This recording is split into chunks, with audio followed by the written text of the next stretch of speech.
Hello and welcome back to my little bedroom studio.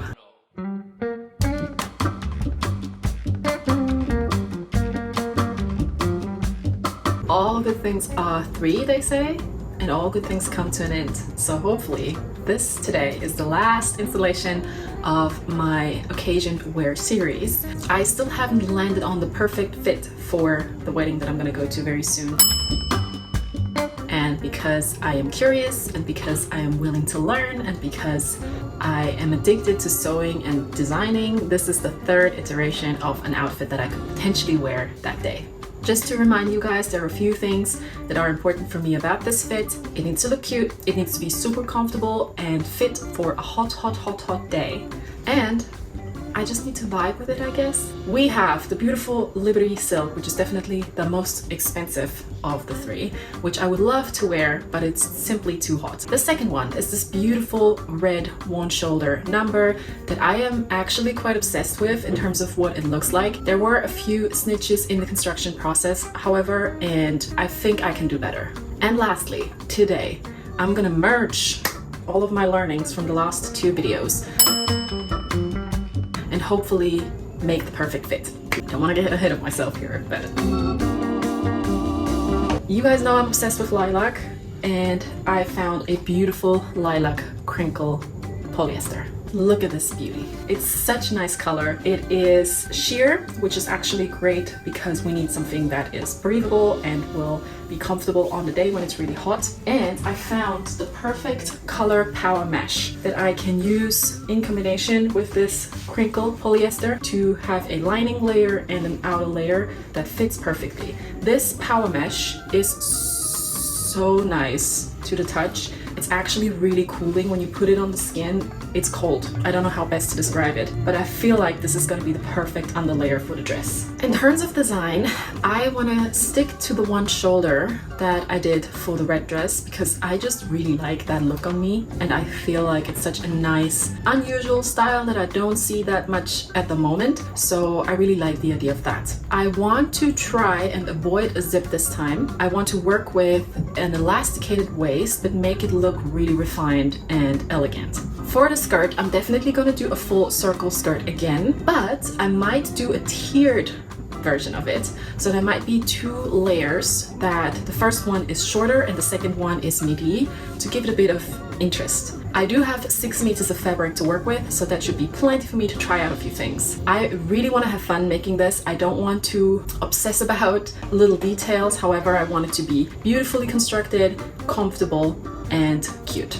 Not too much to ask, is it? Alright, so the first thing I'm going to start off with is the pattern. Let's go.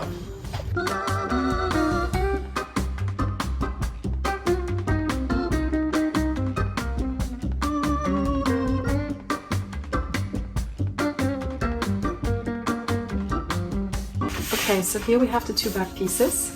They are relatively fitted to my back, so there's not that much ease in them. In the front, we have this much wider piece here that hopefully, when all of this is sewn together and ruched, will allow me to slip in and out of the dress without much need for a zipper. Now, what I also need to consider is when I now make my circle skirt pieces, I need to make sure that my waist has the same distance as this piece here, because I also want to make sure that the skirt can expand and contract together with this waist piece. All right, I'm now ready to cut my pieces. I'm gonna start out with the circle skirt pieces. I'm gonna do the bigger one first and then see where I land with the amount of fabric that I have left. From there, I can decide if I want to do that second tier, the shorter one, and then I can cut all of my torso pieces.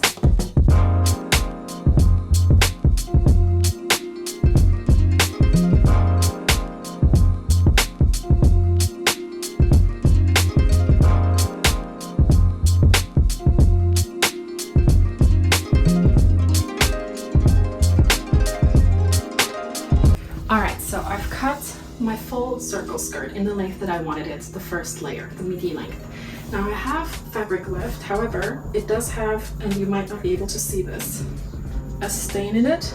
It's hardly visible, but I definitely don't want that in my dress. So now the question is, when I fold this, will I be able to get one half circle skirt out of it? The second layer doesn't have to be a full circle skirt.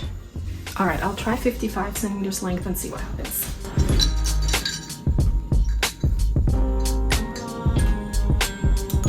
Okay, I've cut all of my pieces and since have had lunch and a mocha. Now I'm enjoying my homemade iced tea. It is 25.5 degrees right now, which is equivalent to 40 degrees elsewhere in the world. I have loads of pieces that I need to assemble. I went to get loads of elastic that I'm going to be working with to elasticate the waist section of the bodice. I think the top is not that complicated, but it will need some attention to detail and precision. So let's get started. All right. So lots of pieces that we will be working with, and I'm gonna start out with the back.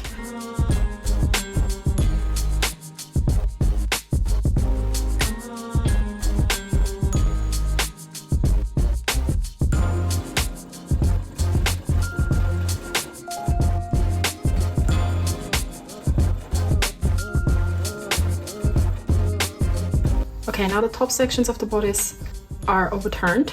I can give them a press now. It is essential that you turn the iron off after you've used it in this heat and also stay hydrated.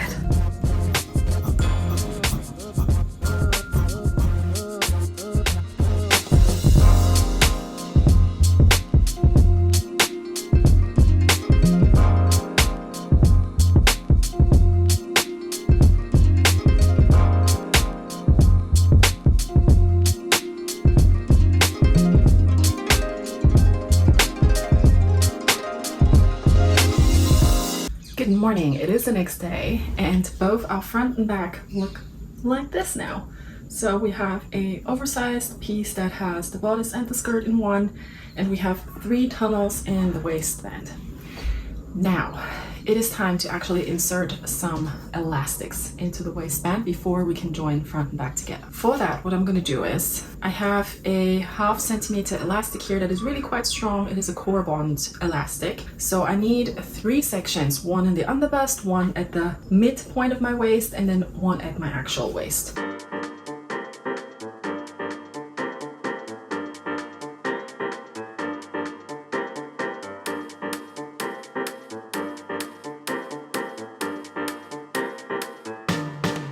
Okay, so after having inserted all of the elastics, I went straight ahead and placed the front and back right sides touching and started to pin together the side seams. And I paid special attention to the tunnels on the front and the back being dead center on top of each other. So once this is overturned and right sides out, it looks continuous around the dress. All right, I feel like now would be a good moment to tell you this is not the dress I'm gonna end up with at the end of this video. I got to a point where it kind of looked like this. And I didn't like it. That's all I can say. I put it on and I really didn't like it. Now looking back at it, I actually don't think it's so bad. I wonder what would have happened if I didn't cut it apart and I would have just finished it. It could have potentially looked cute. But on the day when I tried it on, I just didn't feel it. And that was the moment I kind of fell into a bit of a self-reflection crisis, because this of course is the 3rd dress of this wedding guest conundrum situation. So let me show you what happened after this.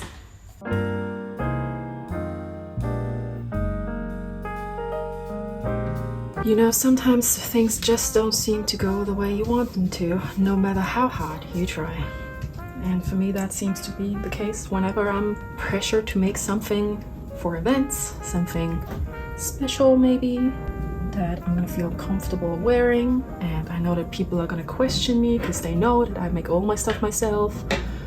So I put a lot of pressure on myself to make things that I feel like other people will like. That's a problem, I realize now. At the beginning of these kinds of projects, I always get into this creative flurry where I'm like, oh my gosh, I can't wait to make this. This is gonna be awesome. I'm gonna love it so much. And then that's just not happening. And then I pivot. I pivot and pivot and pivot and pivot until none of my original vision is left. And it's just not fun anymore. And that's when you get into a creative block, I guess. And that's when you make dumb decisions and buy fabric and more fabric and even more fabric. And then you think, if I buy this one very expensive fabric, that's gonna solve all my problems because it's beautiful. But if you don't have a plan for it, that's not gonna solve your problems at all. Well, let's sew this top, shall we?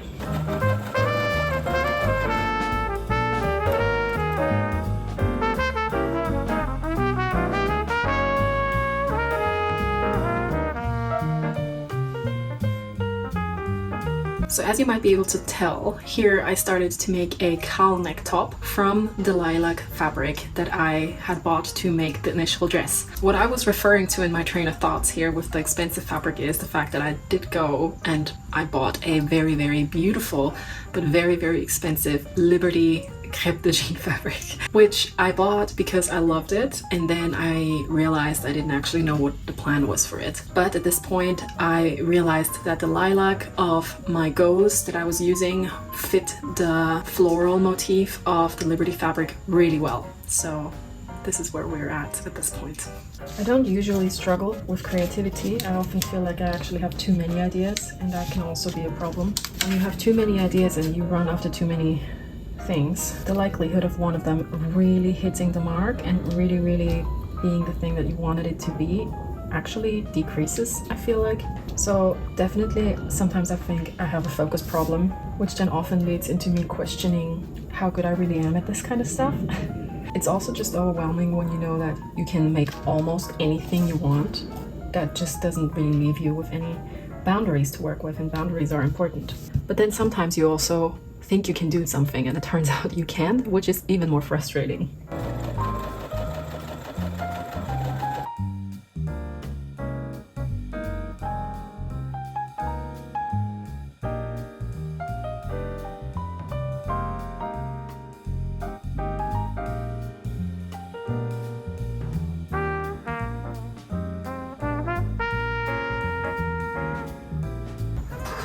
I do often feel like I don't give myself enough time to complete projects. I am often racing a battle with myself for reasons I don't fully understand. At the beginning of the year, I consciously made the decision to sew less, but spend more time on each project. And for some reason in the last month and a half or so, that completely went overboard. I started sewing again like a maniac. And I guess if that is what I want and if that is what I feel like I need to do, then that's okay. But I need to be careful not to get into this manic state where I sew so much and don't spend enough time on any of the projects that in the end I end up with stuff that I don't love. I think it's important to appreciate the stillness and the stagnancy sometimes, because if something doesn't work out, there's a reason for it, and more often than not I realize that if I sleep over it, the solution will present itself to me. I wonder if that is a universal truth for all creatives.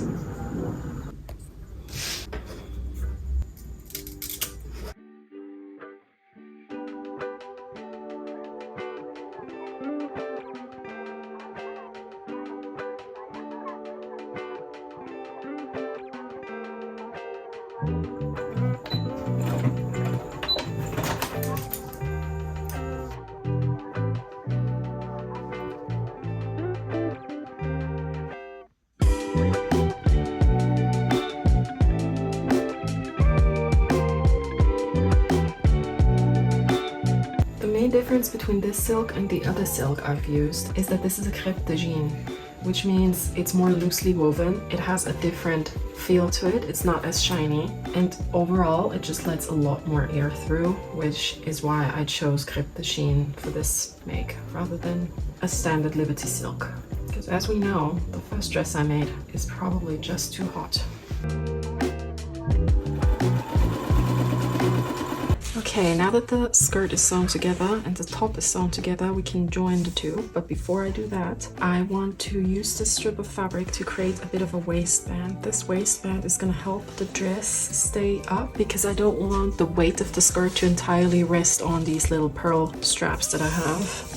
So I want to create this little waistband situation, which hopefully is going to help hold the skirt up on its own without the whole weight resting on the top. Okay, so the skirt is sewn together, the top is sewn together. I cut this waistband piece, but I really want to line the skirt. I want to add a layer between me and the skirt, so I checked my stash. I don't have anything that fits, so I will have to quickly jump out and get maybe some power mesh that I can use to add a lining skirt.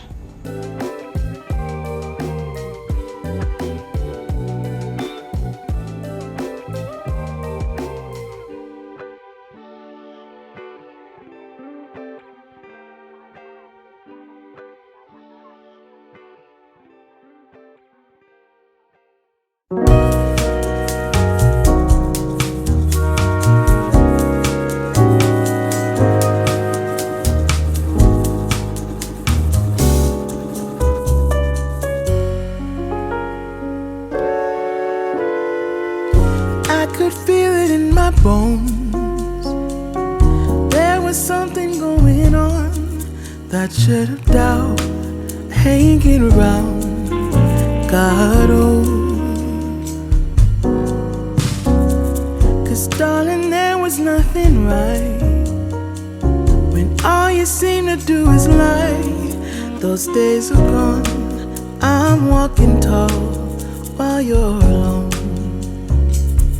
When I think about the way we used to be, when I think about the things you took from me, I know that I am so much better.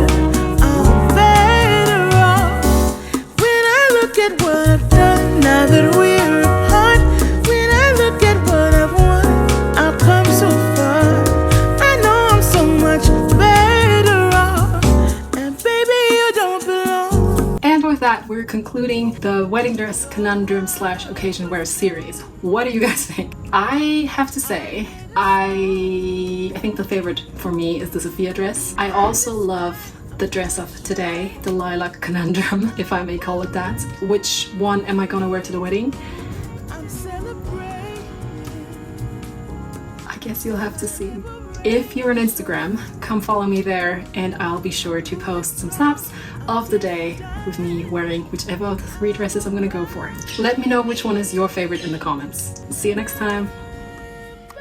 Hi. Hi. It's such a nice... Really, it's not that complicated, but it will need some precision. Precision. The more often I say it, the weirder it sounds.